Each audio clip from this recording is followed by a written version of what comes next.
Hey everyone, it's your boy Rich. And it's Ersan, Also your boy. also your boy, as well as. And we're here again, another Young Justice review. Yeah, this time it's season 2, episode 9. Do you remember the name of the title? I keep asking. You might mess up again. Because death, right? It is Darkest. Darkest Before Dawn is episode 10. So this is Darkest. I gotta remember these episodes. Yeah, I guess what happens, it kind of makes sense. I just said, but you messed up on the list. How do you keep calling it? Satisfaction. Anyway, big breakdown. This episode's about another Aqualad mission. Sad day, folks. We're in mourning. Yeah. So he goes in. Well, first what happens is he links up. We see Artemis as this new villain, Tigress. Nice costume. Interesting. A bow and arrow, right? Or what's she using, that machine thing? She's like a bro. She used the blow thing. What do you call it?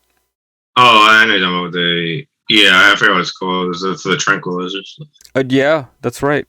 If anyone's played Assassin's Creed Black Flag, you can do that as well in that game. Maybe it's right in the comments. Right in the comments. Mm-hmm. So we see the Tornado Twins again. We didn't the Tornado Twins, no, Psycho Twins. Terror Twins. Oh, I'm getting. I don't know. The Terror Twins. You're right. We see the Terror Twins. Ice School Jr., who I kind of like. I like Ice School Jr. He's like I think he's the season 1 Wally of the villains. Yeah. He's more interested, instead of doing his job, he's more interested in getting some tail. He's always hot for a cool guy. We see them all together talking. We see Aqualad, like them kind of doubting Aqualad a little bit, and then who he chose. But we can see that they're actually really afraid of Black Manta. Is Aqualad like, so you can take it up with who I picked. True. As my friend. Which, I mean, honestly, if I was Black Manta, I would say, who is this Tigress? Why all of a sudden you kill this one girl and the other girl looks different with dark hair? Right. I guess Maddie probably didn't cross his mind, but we see that. We see a little Blue Beetle and Impulse time together, hanging out, showing off their powers, technology suits, whatever. I like that touch. It's kind of nice. Yeah, and it kind of felt still like it didn't feel like an A and B plot again. It felt like one big A plot. Mm-hmm. Where they were, it was part of it. They weren't just like doing their own thing. I see a B plot is when the characters might appear in the other scenes, but they're mostly doing their own thing. That has no relation to. But it just felt like it fell through. Something's up with Impulse. I have a sneaky suspicion he's inserting himself too much. Well, I mean, you saw when he was introduced. We do see this. He lives in a dystopian future. He does. And I think he was trying to say Barry in his introduction. That's why he went back in the past, because he was just so adamant of Barry not going himself. Mm-hmm. But what was his name? The guy for it, Nitron or something. Oh, I do. I know what you're talking about, but I don't remember. He was so adamant. He was being controlled anyway. But we got that. We got Wally came in this episode at the end. He did. He was upset. Oh wait. We're not saying why he was upset. You can go on. You know you want to talk about it. What happened? Because Aqualad and them break into the base. It's a sad day. It's, and this is what sucks about this. When you're watching it, you know what's going on. You got to be careful for these sort of things. Even if you plan it well, there still seems to be a little problem. And look, if you look at it from a fan standpoint, Nightwing and Calder had this plan to pass an intel, and then look what happens. It gets too crazy. It gets too hyped up, and now... lack of a better word, it gets blown up in their face. Yeah, great point. And now Mount Justice is gone, man. It's blown up bullshit, everywhere. Yeah, I think it was planned, even though the scene before he did it, I thought when we were watching, I'm like, oh, he's doing that. He's blowing it up because they say he's too soft. He didn't kill anyone. Yeah. But Liz Nightwing explains it was on the flash drive that he goes in and he punches Nightwing. He sucker punches Nightwing in the gut. He punches him. Passes it out quick. He has the quick. Yeah, but then we see later on like really what he was doing. A nice little fight scene between Artemis and Nightwing. The nice touches in the beginning of him breaking into Mount Justice Sphere comes in and he touches Sphere, and Sphere's like, okay, cool, I love you still. You know, Wolf smells him, no big deal. And they put no, Wolf smells Tigress. So I guess that's why there's the strategy, you know. They know Mount Justice. They live there. Right. Well, Oh maybe no, not Calder. no, they didn't live there. They hung out there. Yeah, He lived yeah, always in yeah. Atlantis. But they, as in general, because technically they do live there. Oh, they hung out. I don't even think Nightwing lives there. I think Nightwing lives in Gotham. I think he just hangs out there. And he goes up to boom tubes. That's so convenient, man. We need boom tubes. We definitely do, but people would abuse it. No one would ever like. I mean, I guess no one exercises now anyway. So when people do, but you know, I'm just saying we get like a lot of people riding those scooters. Right. They be driving those scooters right into the boom tube and driving out. Yeah, you know, like We Dr. get a lot of Evil. accidents. Though. I'm Yeah, a lot about of to go through a time I bet you all do. A lot of obese people. You hit into me. So yeah, we got that. We get Wally comes in. Wally's all pissed at the end. He's mad. He clenches, and he's wearing I don't get the shirt that he's wearing. It's like a Under Armour. I had to rewatch that scene. I didn't even really pay attention to what he was wearing. I just know he didn't use any super speed either, so you know he's mad. Yeah. But yeah, he got real mad. Did he come in through a boom tube? Yeah, he did. Did he? No, it didn't show he came through a boom tube. Because I think it says recognize Kid Flash. Yeah, but is that always a boom tube or is that just a passcode? Because they did in that first episode without a boom tube.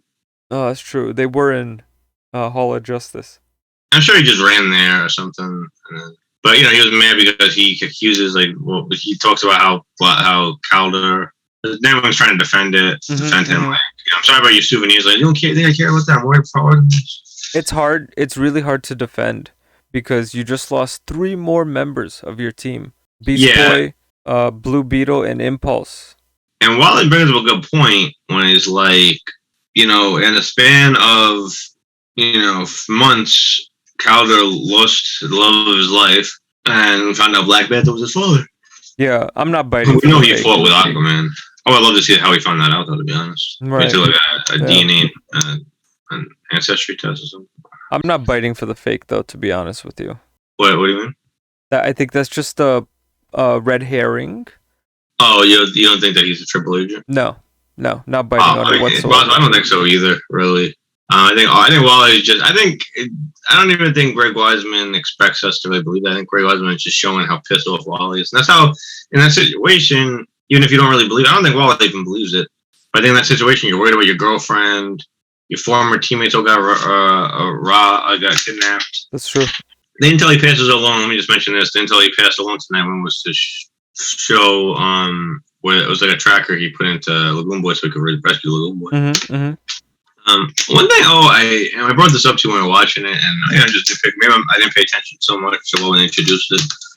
Those collars, how, like, if you put, like, I get why it would work on, like, maybe Impulse because he has a metagene in him from being Barry Allen's grandson, which, in a way, the Flash thing actually never made sense to me because you're chosen by the Speed Force. How is it your family's like chosen? Like, how was Barry Allen? But anyway, I get it. Maybe they don't have the Speed Force in the show. Maybe it's just really just a meta.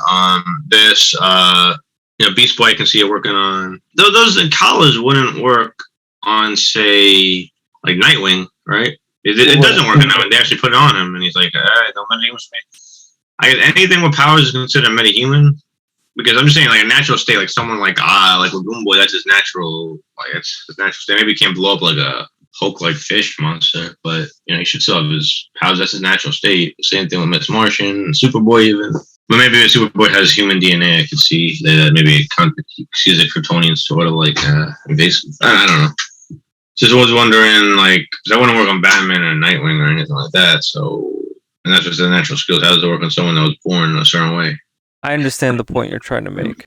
I guess it could be ambiguous enough to where it affects kind of like everybody except humans. Anybody? Well, let's go back because it's not anybody but humans because many humans are humans. They just have powers.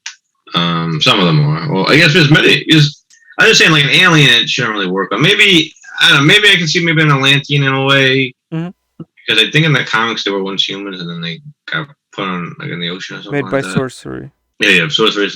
So I guess I can kind of see that. Who gave the Atlanteans power? Do you know? Poseidon. And then Poseidon. Yeah. Is it? think so. Because Poseidon's a god of the season. We know they have gods in DC. The homie Poseidon. You get to kill Poseidon in God of War. Oh yeah. I would hope you can. Yeah. What do you rate this episode?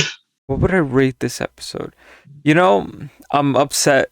I'm pissed off, actually, because they just destroyed Mount Justice. Happy Harbor was up in flames, bro. What's up with that? Well, you're so pissed, but that in a way it makes you happy because the story that affects you so much that it kind of makes you happy that you're so pissed. Yeah, but this is very upsetting.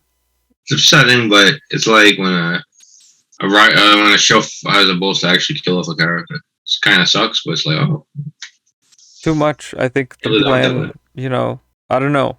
I don't know what's up. We're not getting the opening, the theme song. We're getting this crap. I like it. I don't. I mean, it's not good as original, but it's not bad. But we know what's going on. It's a little upsetting because they destroyed it. You could have avoided it. You got some of your team captured. For how invested I am, I'll give it a 8.5. Okay. Yeah, I like it. Solid enough. What about you? I would give it an 8 out of 10. It was alright. I guess it's supposed to really be a two-parter, obviously, from the titles. Right. Alright, folks. That was episode 9. Yep. Stay tuned. Coming up, episode 10. Alright. Peace. Nice. I whispered it. Yeah. Hi, everyone. It's Rich. And... Ersan, 'tis me. I be here as well. Alright. We're here to record another episode of Young Justice. Episode 10. Before Dawn. No. Oh yeah, Darkest. You're right. Darkest Before Dawn. The ninth. Darkest was the first, episode 9, and then 10. Alright, so to break it down, this episode. Oh boy, was this something? Oh man, this episode's crazy. It's crazy. A little boring, but kind of crazy. Really? I mean, I like the fight between Blue Beetle and Black Beetle. Mm-hmm. Oops, spoilers. Yeah. Who am I? Impulse? The basic gist for everybody. This episode has kind of multiple main points. We realize now Nightwing's plan is to get Tim Drake, Barbara onto the Lightship. In previous episodes, we talked about which alien would be coming, and the next time that we see aliens, basically they're going to be the ones invading. So now we are Young Justice Invasions. This thing called the Reach, they're there getting metahumans and doing science experiments on them. We get the reveal of this darker Black Beetle looking thing, calls Blue Beetle brother, something to consider as well. Little brother, yeah. And Miss Martian finds out that Aqualad is a double agent. Yeah. Well, she kind of abuses her power. She goes in. She goes, murderer. Yeah, and I mean, you gotta give her credit for having her girls back. That's true. Her friend. Yeah, her sister. I mean, her chica. Let's not get a little ethnic here. It's upset anyone. But yeah, so she went crazy. So we also see Nightwing's plan starting to quickly unravel. Yeah, lies upon lies, not letting the team know, and look what happened. Yeah, it's starting to shake, and I think Wonder Girl was questioning him, like, well, what if he sees them? I mean, Tim Drake and Barbara. What's funny is Tim Drake's wearing sunglasses and Barbara's not. And really, no one's gonna really know who Tim Drake is, to be honest. Mm-hmm. Maybe I don't know if he in this universe. I don't know if he is the ward of Bruce Wayne. I know originally in the comics he became it, but I think originally he had parents. Mm. And they died. And then he became a ward. But I can see why you wouldn't want people to know. But you see, Barbara Gordon, I'm assuming, is still the Commissioner Gordon's daughter in this universe. And it's kind of wish no wearing a mask or sunglasses. And they're probably like, if someone recognizes it, they must have seen him maybe in papers. Right. Well, maybe not. I mean, I don't know New York City's commissioners' kids. Maybe not. Anyway, I'm spending way too much time on this. Yeah, it was a pretty cool fight between Black Beetle and Blue Beetle. Oh, yeah.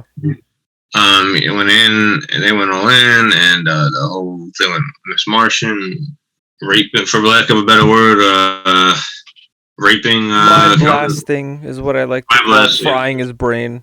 Frying his brain, yes, you fry his brain. This is your brain on Martian psychic powers, kids. Yeah, watch your psychic powers. Be careful. Yeah. So yeah, he's totally like looks like catatonic. Yeah, like he's mashed potatoes at this point. I gotta see what happens next, but he's basically he's cooked. Yeah, and Beast Boy though kind of like happy that she did it. I mean, not that he hates Skelter, but you know, as far as he knows, Skelter's a murderer and a traitor. Mm-hmm. So he's like, damn, Superboy. Even though I'm sure he doesn't, he's not in on the plane. He's a little upset.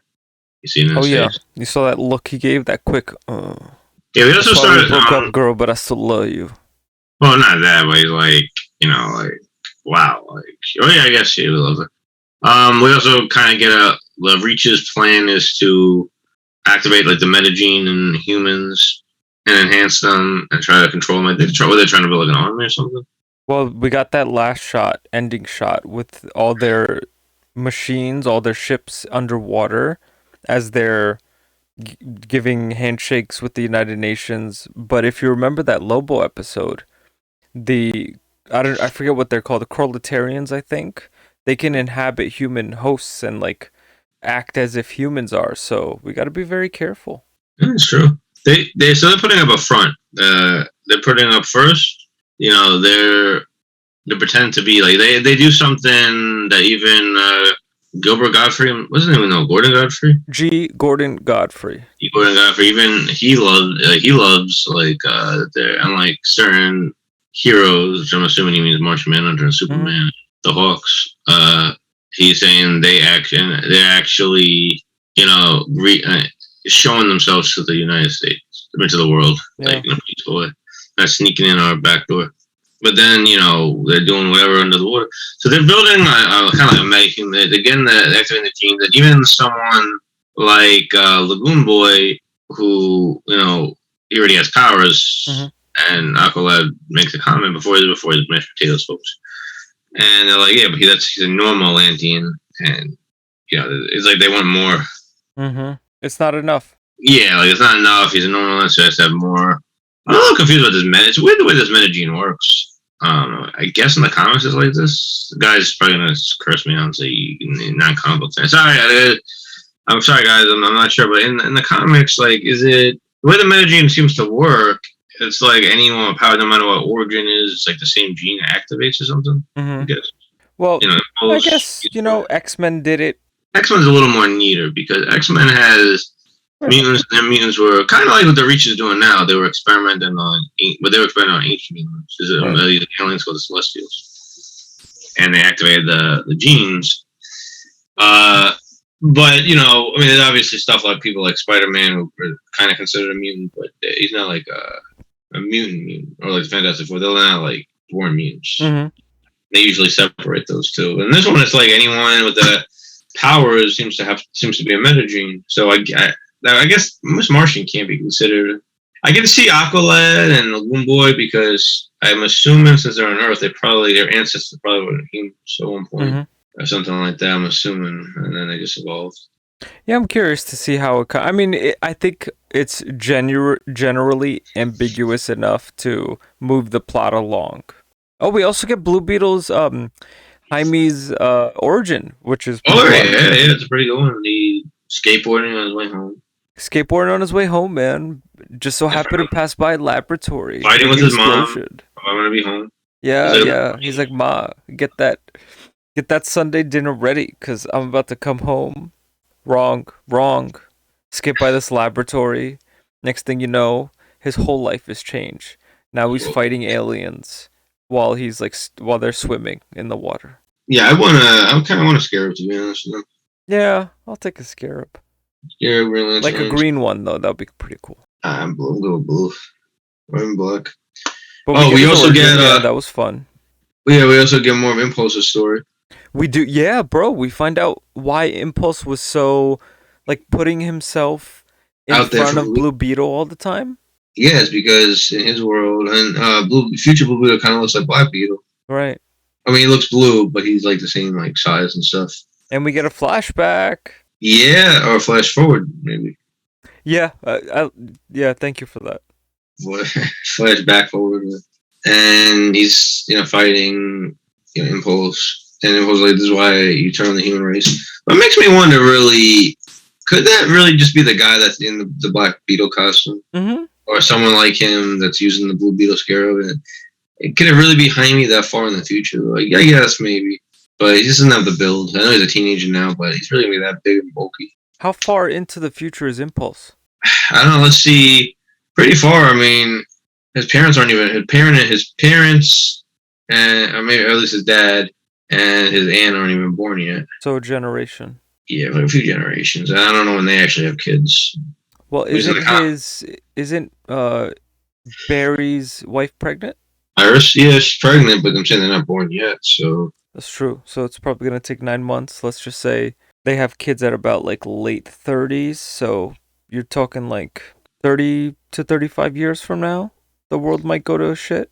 yeah, I guess. I think it would be No, yeah, somewhere around there, maybe even 40 plus years, because Impulse has to be grown up, like he has to be a teenager.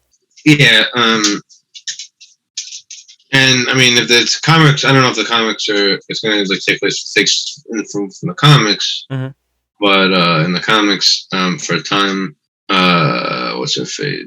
His father Don and Aunt Dawn, they become. I think it's Dawn, right? And they become the Tornado Twins. Ooh, Tornado Twins on here, like they came back and like from a different, not his from his time, but like a little before his time. If they came back when they were like young or at least adults. from a voice actor perspective, Phil Lamar does the voice of the Ambassador as well.